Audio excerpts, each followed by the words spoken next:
I like your retreat thing you talked about last time. And we have to talk about your first movie. First of all, Detention, which you never talked about. Yeah. Matter of fact, Dale, I'm so happy to see you, man. I haven't seen you in a year. It's been a minute, yeah.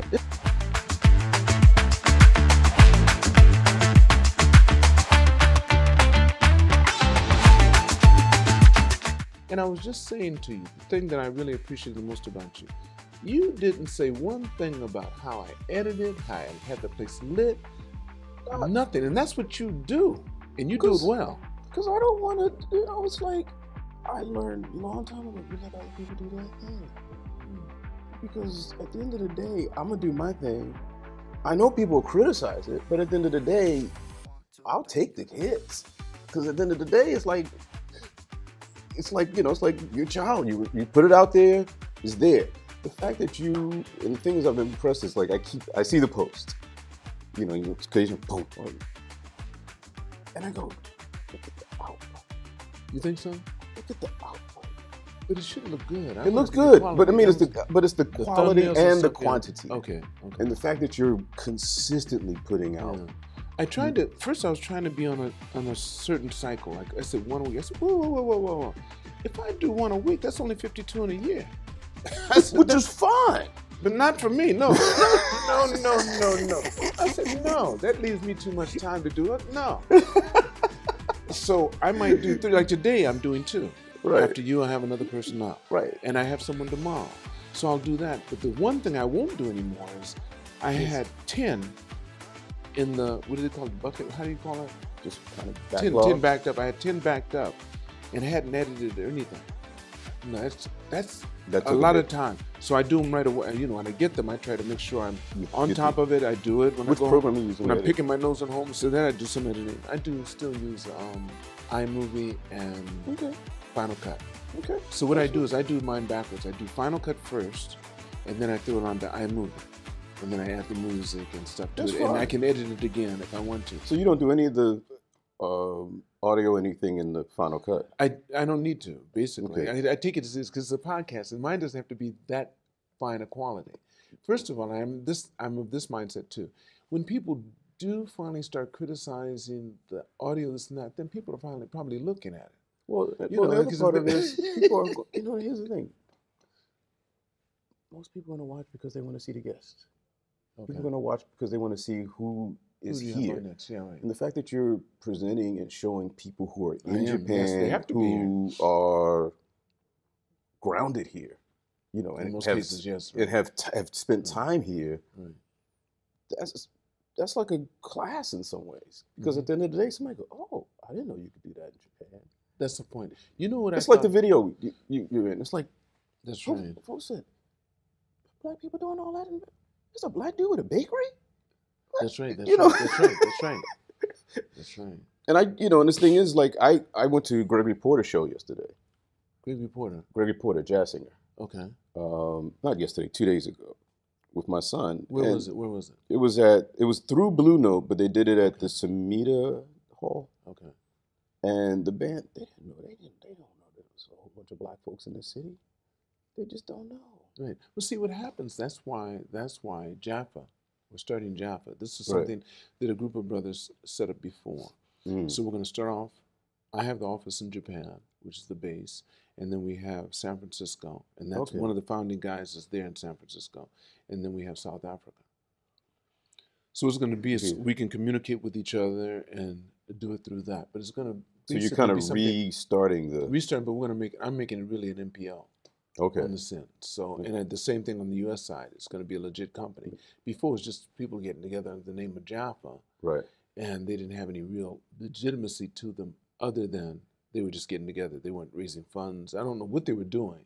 But when they called me in a long time ago when they started, I'm about what society's about, generating energy.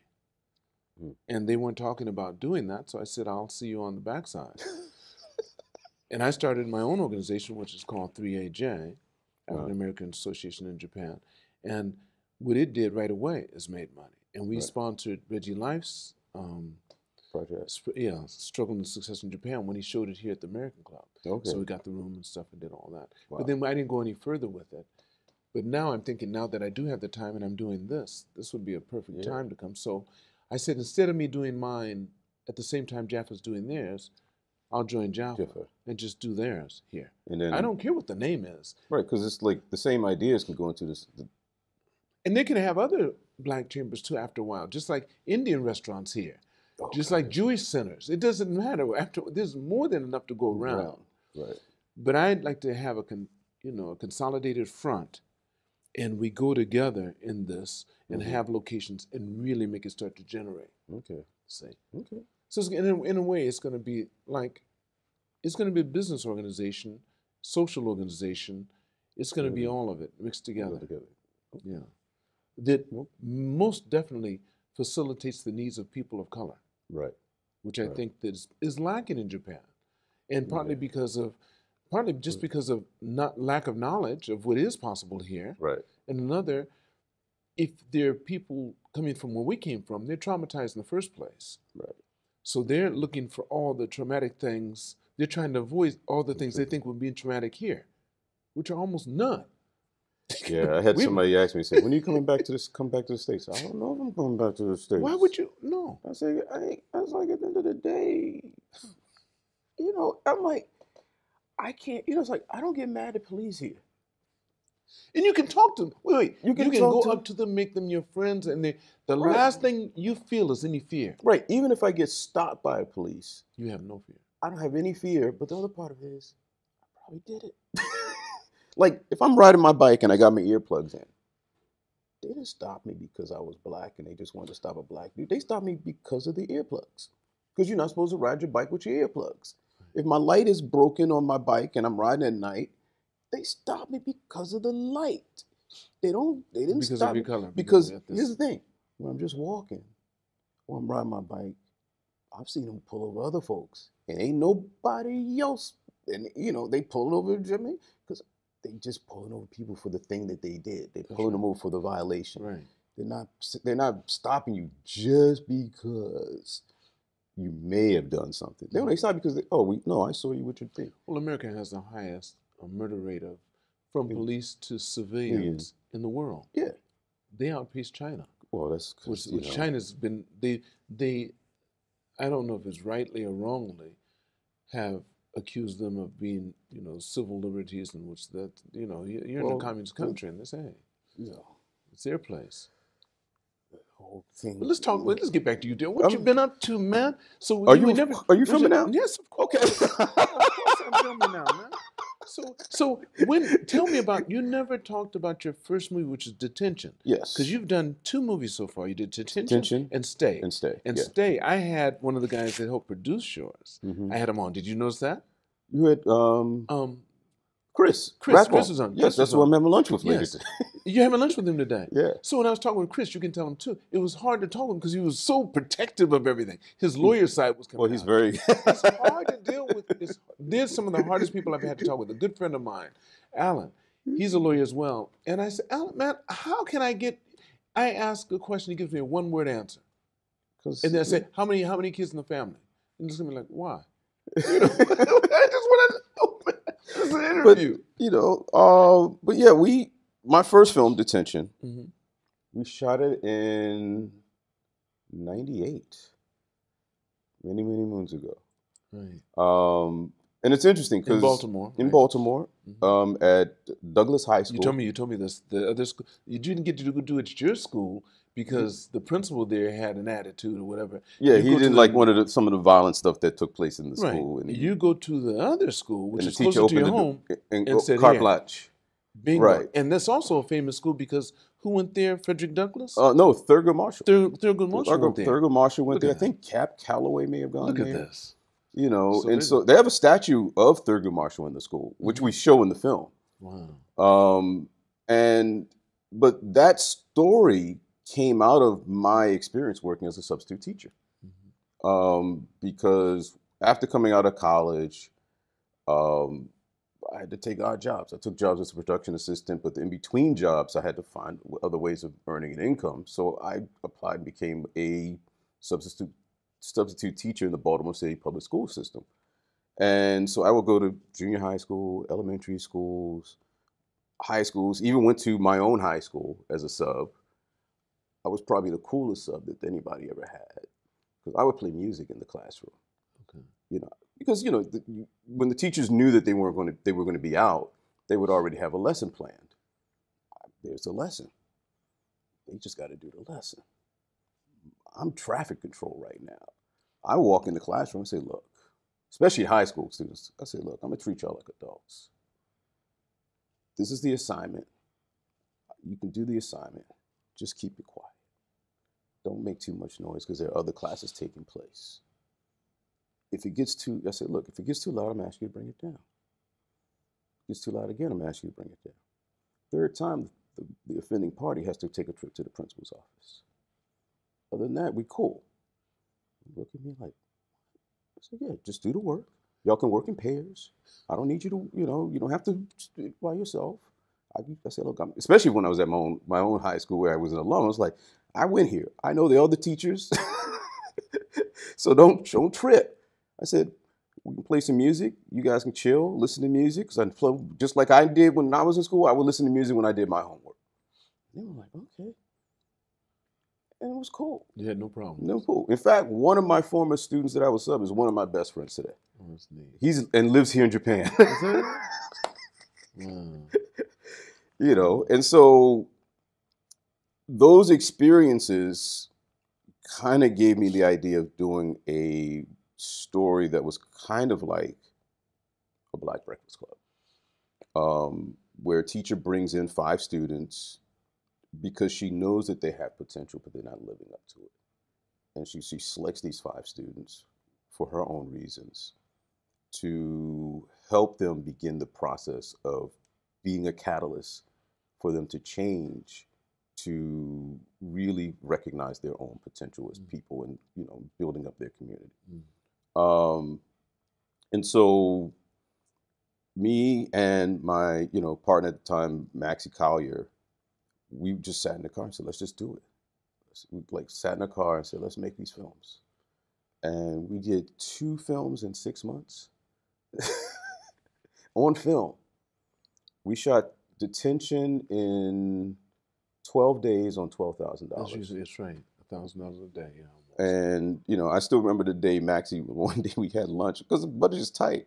Maxie comes in one day, lunchtime, he goes, all right, everybody, we got lunch, but everybody, we only budget enough for 3 wings. Everybody gets 3 wings.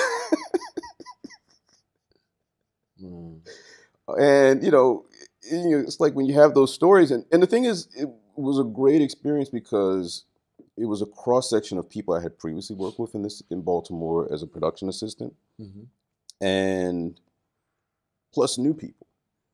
And just to have that kind of diversity on a set was really just lovely. And, it's kind of the thing that I still hold true today is like, to have that diversity, you have to put it out there where you have just a diverse range of voices working together, That's right.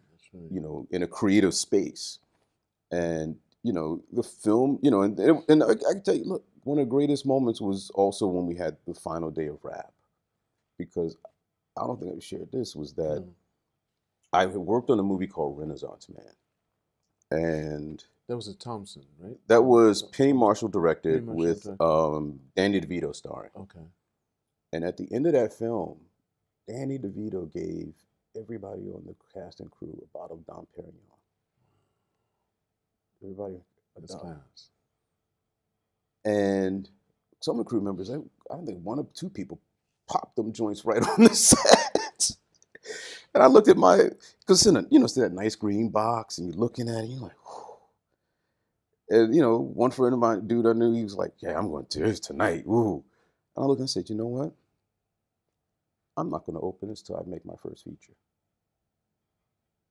Took it home, put it on the fridge, and it sat there for 3 years, 4 years. From the day we wrapped to I got that, it sat on that fridge. The last day, the night before, was our wrap, before we finished principal photography. Took it off the fridge, put it in the fridge. We wrapped. I said, yo, because remember, we're only down the street from my house. Okay, right. You were. I think somebody went to my house. Can you get that bottle? Got it. Nice cold bottle, Don Perignon. Popped that joint. Said, thank you, everybody. And I shared it with the crew and cast. So, and so that was, because, it's like you find little things, I think, as you go through the journey that keep you motivated. And that bottle was the thing, was like, when I rapped that first one. So if I hadn't, if Stay had become my first feature, that bottle would have got That's right. That would have been a vintage bottle of Don. Tell me about it. You'd have to put that in your not your carry-on, your stored, your checked-in luggage too, because you can't bring that. Yeah. Wow. So, but then again, you may not be able to do it anyway because of the altitude and everything else. It's Champagne. I don't know if it would have affected if it would. No, it would have been fine. Okay. Yeah, because I've traveled with it. Have you? I've traveled. Yeah, last year I went to Africa. Yeah. And I didn't bring. No, I did bring back some sparkling. Some wine. Where in Africa did you go? I went to Ghana. Okay. I directed 4 episodes of a show called Discovering West Africa with Worldwide Nate for Wondrium, which was a kind of like an educational travel online. So you're staying really active still. Well, not only that, you're staying very active in the media field. Yeah. You're still directing, doing things like that, and you just got a really prestigious job recently. Yes, I did. I just became an assistant professor of production at Temple University, Japan in January. Thank you very much. And it's funny because when, I was teaching film at Morgan State University from 2010 to 2012. And I returned back to Japan because Fukushima. Because, my wife and her family were in Fukushima. She was pregnant with our 3rd child at the time. And I was like, life's too short. We were, because we were living apart, but at the same time, we were working on all the. I was like, you know what? Let me just go back. And I just came back and I said, well, and I was looking, I said, if I was anywhere, I'm going to probably wind up trying to land. It's going to be Temple. Because they teach in English, B, they have a media program, and it's a good school. And it's been here the longest, too. And all these universities came over at one time. They're the only ones that stayed here. Right. Through everything. And so, and then at the time, my thinking was, well, there's only one way I'm going to wind up getting a job, because I realized, because as I'm looking, I'm like, oh, they've been here 10, 15, 20, 30 years. I'm like, ain't nobody leaving there. So I said, well, the only way I'm going to get there is probably somebody's going to have to pass away, sadly, get fired, or resign. I got lucky. They expanded the program. Okay. One option I didn't even think about was that they expanded the program. And, and it's that idea of like, what is luck? Luck is really preparation and being prepared. And the thing is, I was already prepared. So it was just the opportunity of saying, oh, this is for me here now, And so I had already, in fact, I had applied to other schools and to teach.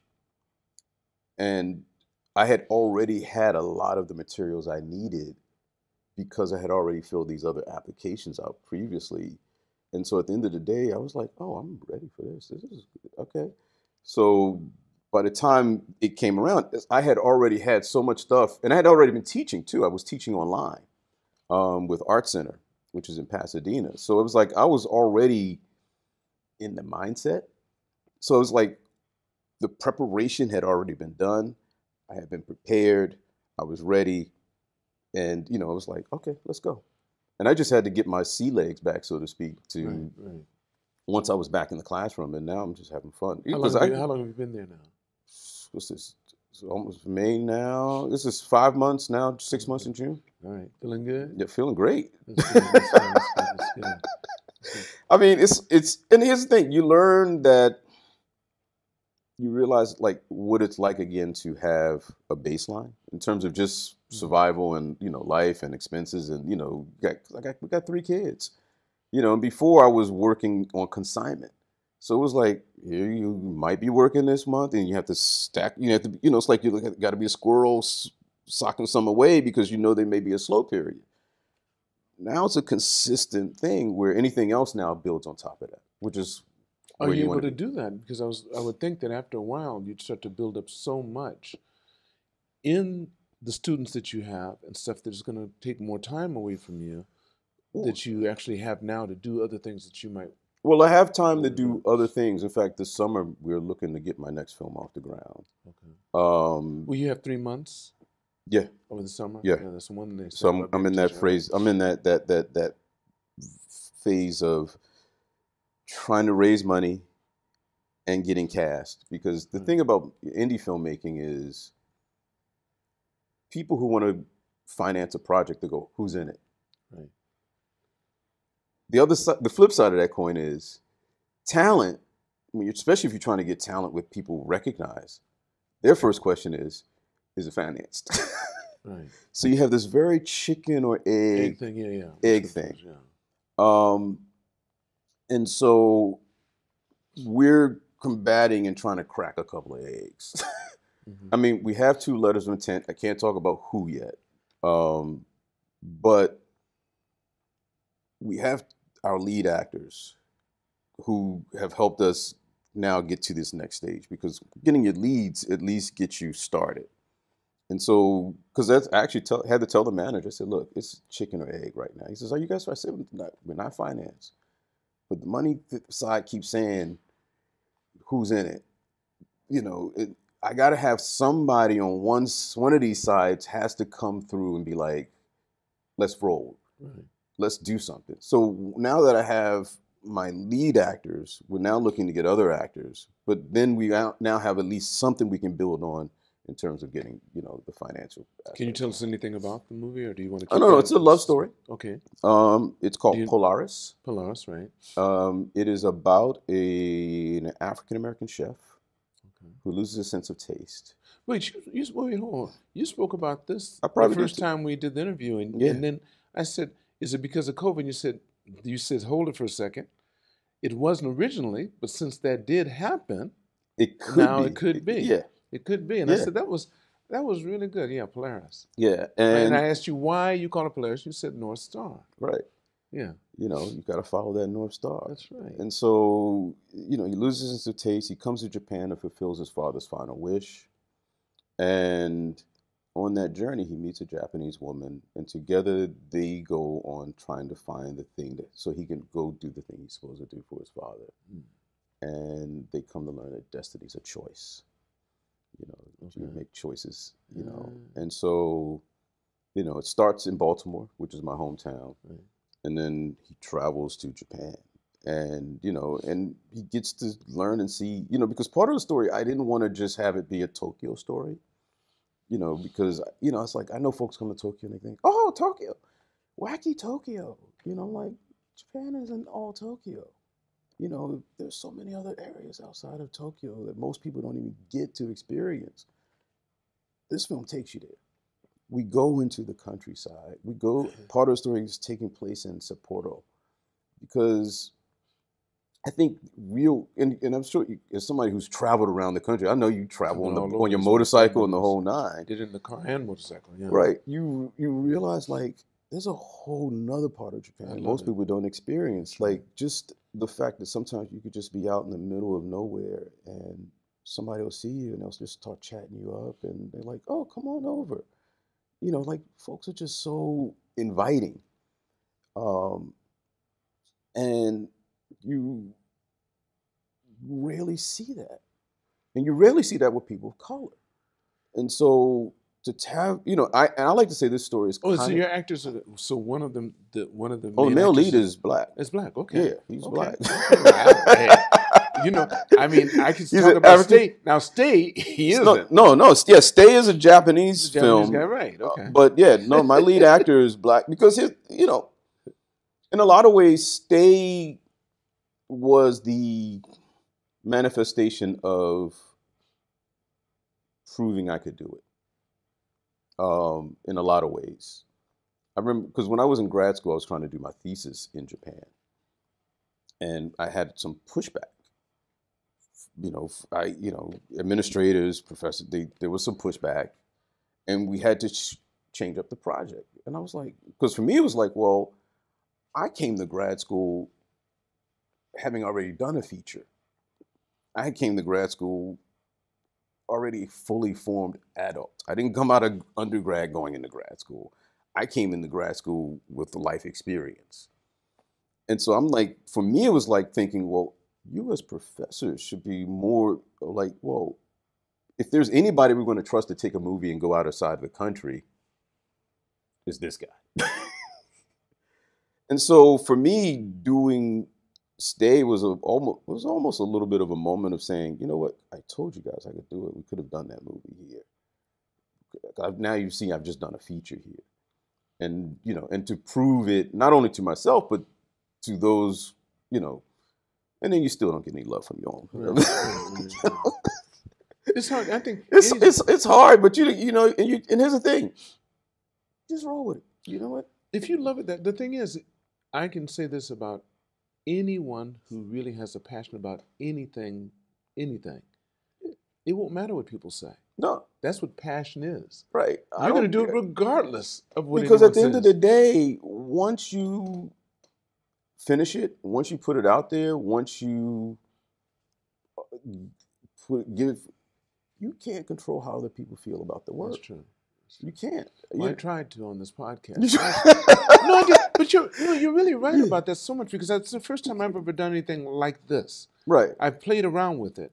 But when you put it out there and it's yours, you're doing the thumbnails, everything. I look at the old ones, and you want to take down all your early stuff. When you look back as you start to get better. Yeah. But then you start thinking, no, that's me. That's what helped me get to this point. And then the audience can see the progression. Yes. Like, I listen to podcasts, and I look, especially if I started with it, you can hear the changes and the improvements over time. And you realize, we all grow. We all learn. We go, okay, oh, that didn't work. Okay, let me try that. Sure. And this is the thing when, going back to Temples, I tell my students, I say, look, in my classes, you have the freedom to make mistakes. You have the freedom in this class to be wrong. I will not fail you for being wrong and making mistakes.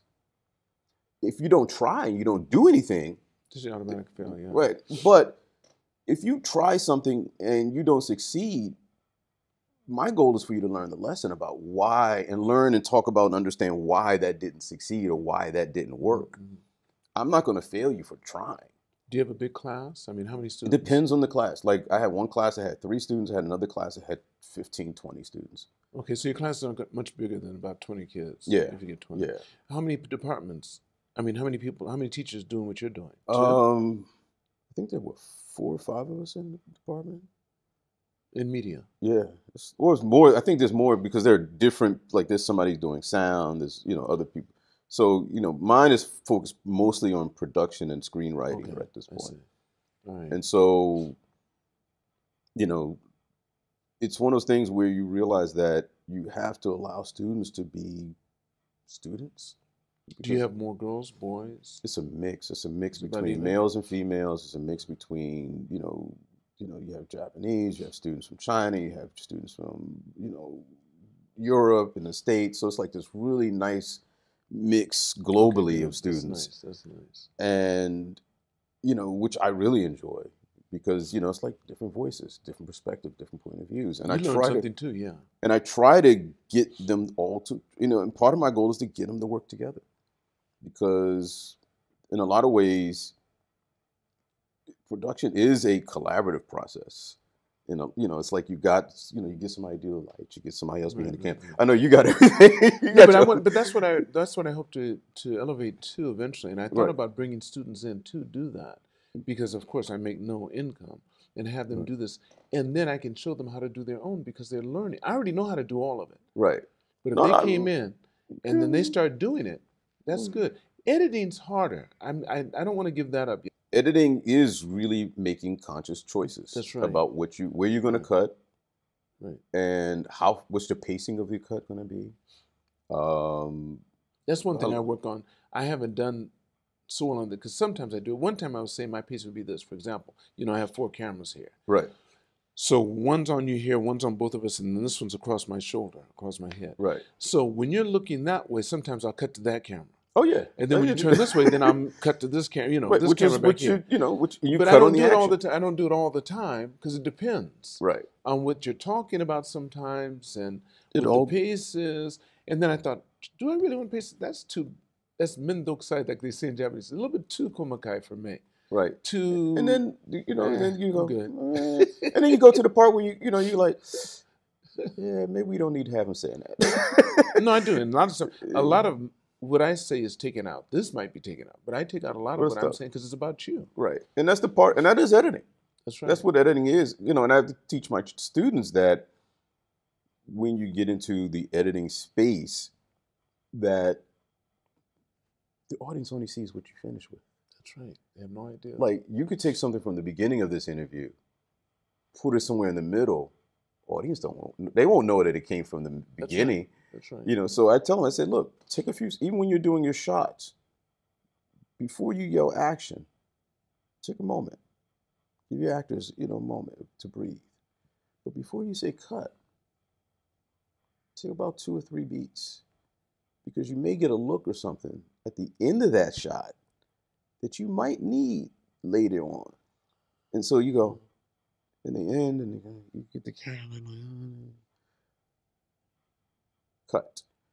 Because then you get that little moment that might be there. You go, you know what, you got that shot. Yeah? Let's take that look. That look he gives right here. Let's put it here. And then go, you said, but it wasn't for that. It doesn't matter. It's editing. See, that's right.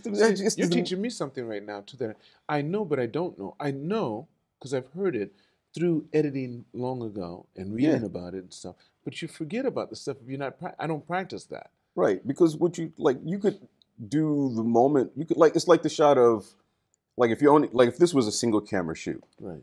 You would probably maybe focus the camera on me first, so you can get all the main stuff for the interviews. Then you could flip it around, just to get you to go in the questions. That's right. That's right. I've seen that done. Yeah, and then you say, look, I'm asking you the questions, but give me some of what you would have said so that I can give the head nods and this, and like, who taught me about that was Mal Adams. Yeah. Because he's news. But the first black person he interviewed here was me. He gave me his first interview with a black person was me.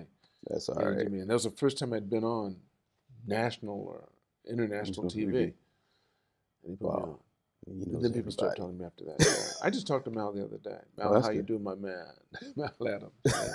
He's good people. I got to get down there and say hi to him. He had a little issue and stuff, but he's 85% back together. Oh, that's good. That's good. Yeah, we always look out for each other. Oh, that's good. One another. I call you guys the OGs. That's right. Well, Mal came a little bit after me. How old are they now? How old are your kids now? We're 16, 15, and 11. 16, 15, and 11. Yeah, man. Wow, and the little girls and they're taller than me now. They're all taller. Except for her. But how did they get taller? Was it on your side? It can't be on your wife's side. It could be on your side. It's on my grandfather was taller. Really taller. Yeah. Right. Because you have a younger sister, 2 years younger than you. Yeah. Right. You told me about that. Right. Yeah. Different dads. Same. Yeah. And then another sister, same dad. Right. But she's 30-something. 32 years younger. She's a whole generation. It's like, and it's like love her, and but it's just sometimes communication. Do you still contact her? Yeah, we still communicate. Well, she's up there in age now. She's what? She's 23. Wait just a minute. Wait. I have one sister who's 2 years younger. I'm sorry. I was thinking the other way around, that she was that much older, but she isn't. No, that's right. She's younger. Yeah. That's right. So she gives me all the shorthand text stuff. Oh yeah. No capitals and all this stuff, and hey, how? WYD. Oh, what you doing? But I told my children, I said, look, you guys want some information? Read some books. I said, because not everything you read online is verified. It's not all. You gotta like, you read stuff online and you gotta go back and double check it. Like sometimes I'll read something online, like somebody will post something. Let me see if that's true. There you go. Let me find out if this is true. Because there's so much misinformation that if you don't verify it, then you're going to be wrong. Mm-hmm. So why put more wrong on top of a wrong? I hear you. And so sometimes you have to go, and sometimes I'll drop into a friend's DM and go, yo, that ain't true. You know that, right? Just give me a heads up, and here's a link to actually verify that, why. Because I don't want my friends to be putting out stuff that ain't real. I hear you. And then at the same time, I don't want to be putting out stuff that ain't real. So I was like, let me double check this. If you tell me such and such, this, such and such, hold on. Nah. Or they do some bad stuff. I ain't trying to put nothing else worse on them than the normal stuff that they already done did bad. So it's like, why we don't need to make up nothing. So at the end of the day, it's like, you gotta, now, because there's so much information, you gotta do more homework to make sure that the information that you have is actually the true information. And it's hard, it's hard because it is. As a writer, because, we're on strike right now. Writers are on strike right now? The writers are on strike in the U.S. right now. All writers? All writers, yeah. WGA. Is that right? So no more programs are going to be. Well, I guess the studios have programs. Right. They're putting up new schedules. But why are they on strike? So it has to be about pay, basically. It's about, a lot of it is about pay. It's about the streaming and getting residuals from the streamers. Okay. It's about AI. You're concerned about because AI? You don't want to have a situation where, as a writer, because think about it, because the AIs are primarily using known data. Of course. And known stuff to create the stuff that it does. That's right. So who owns that? Who owns that? Who created that? If you're pulling from anything, right? Everything, yeah. And so there's now, so the Writers Guild, they're negotiating with the studios to figure that stuff out and to figure out what the new rules will be in regards to that. And if AI is used or not. I mean, well, how it's used. How it's used, and I think because I think it's not going to be a case of if it will be. I think it will be used in some capacity, but the question would be how would it be used, and how did they get their cut if it is. Right. Or because who owns it. So it's like a whole thing, so like the guild has a certain, if you go online, you can read all the pattern demands and like how the guild wants to break that all down. Because, it's also about making sure writers are fairly compensated. That's the goal, is to be fairly compensated as a writer. Thing, I guess they would say about each other too, because you can make it so that you can't tell you use chat. Because they have programs that outdo that. They rewrite it in your flavor, in your tone. Oh, yeah. So it's going to be hard to tell, did Darryl really write this or not? Well, it's that. It's going to be hard to tell. Well, it's that, and then the more that it gets. Exactly. So in a way, yeah, you got to figure out what that process is. Yeah, if you bring it in, you say, okay, these are my ideas. I use chat to get them out there because I have to let it understand how I would do it. Yeah. However, it's still mine. But see, I don't see a big problem with it. I've heard people say this already, where they say that you use chat and you're cheating. Excuse me, I used to dictate to my secretary. Was that cheating? Right. I said, and sometimes I wouldn't dictate. I said, I just got a letter from Darryl. Would you please write him back? You know how I am, and tell him something good. And send some flowers to his wife. Am I cheating? Well, but you understand what I'm saying? It's not I think it's a tool. Exactly. And that's what I tell my students. I said, it's a tool. I said, at the end of the day, I don't, even with my own students, I said, I'm not going to tell you not to use it because you probably will anyway. But if you do, use it only as a tool. Don't turn it into something that just, because now I'll probably be able to tell because the thing can't write. Depends on how you tell it to. You can tell it certain things, but it ain't that. The prompts are how you prompt it, and then you must look through it. Then you're still going to have to do You still got to go through it. You still got to go through it. And I would be upset with someone, with anything. Yeah. You want them, come on. You got to put some of you into it. You got to put some of you in everything you do. And so I'm not anti AI. I mean, I'm a little bit hinky about it in terms of generating people and then taking the jobs away from actors. You know, I'm hoping that, but, we'll see. We'll see what happens, because that's what it's doing now. Levi's, I think, is doing a whole thing where they're saying, well, this will help us be more diverse. I said, oh, now you want to be diverse. You want to create fake black people, fake Asian people, as opposed to paying real black and Asian people. We can get to a whole discussion about how our technology could actually free us to do things, but what it tends to do at times, it depends on whose hands it in. It actually imprisons people and makes the gap even wider. And sometimes, so that's the one thing I think we're always trying to find to make it work better. Because without technology, we're in a room right now where we can look outside the window and see where technology has led us to. We don't see any green, but look at all of this, and that's billions of dollars we're looking at right out here, billions of dollars, and those people are doing okay. Yeah, and people inside those buildings are doing okay. However, there is a big discrepancy between the haves and the have-nots. But I don't know that that's ever going to be solved correctly, because you're always going to have people that feel good. There's always been, but here's the thing. That's right. There's always been a discrepancy between the haves and the have-nots. I mean, and that's just, and the thing is, how do you find that line where, the majority of people are living in a place where there is no poverty, so to speak, There's no poverty. I mean, if you can get it to a place where just all people have a decent standard of living, and there may be those who just choose to be like, I just want to live off the grid, and that's okay too. There are folks I know I just want to live off the grid. I got a friend, he's off the grid. I don't want to deal with this. I don't want to deal with that. I just want to live in my space. And folks should be free to live that way too. But I think there should be a way. We shouldn't have baby starving. There's enough, I think, out there for all of us. We just got to figure out the plan of how do we get to, it's like there's, babies shouldn't be dying just from food. There should be access, food, water. Those are the basics. You give people water, you probably solve a lot of problems. That's true.